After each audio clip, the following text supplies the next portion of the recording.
Almost done. I was in DC last week. Have the incredible honor of being part of an organization called Local Progress that's for local municipal elected officials that have a particular focus on social, racial, and economic justice, much like National League of Cities, but this group just has a different focus.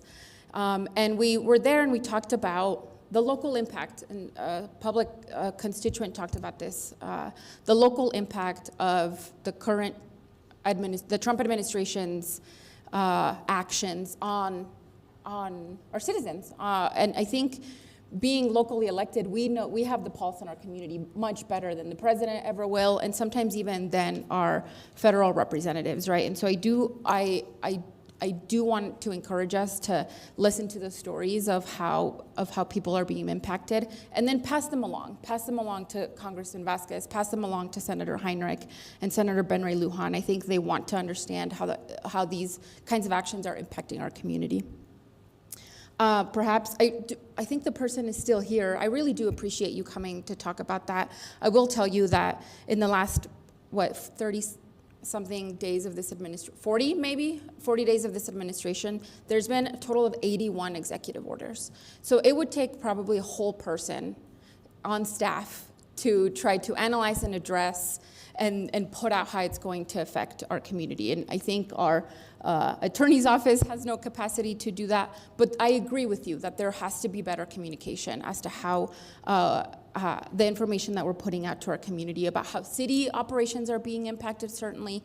But I think maybe one of the things, now that we have a municipal league representative on the council, that I was doing a quick search, and I think a lot of the information is being put out through municipal leagues across the country. And perhaps once the session is over, this is a great conversation to have with the municipal league on how they can help us with capacity around informing the public on how the Trump-Musk administration is impacting the citizens of our community, especially. Wow, okay, off my soapbox. I do apologize if it sounded soapboxy. I just misinformation that doesn't come from a good place, and that only serves to further divide our community and further create chaos and mistrust in local government. And local government is so vitally important now more than ever. I think I want to add my voice to yours, and much like this story, it is actually kind of an epidemic. It is happening a lot here in Las Cruces to all renters of all kinds, and it is a problem.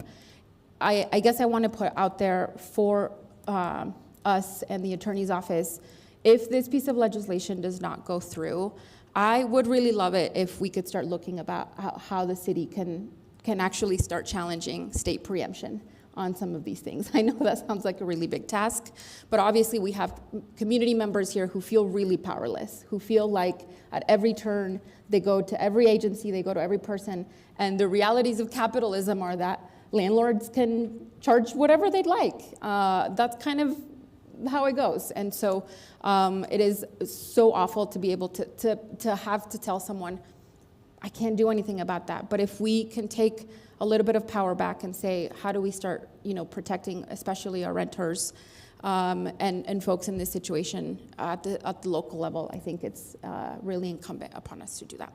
And I really am done now, so thank you.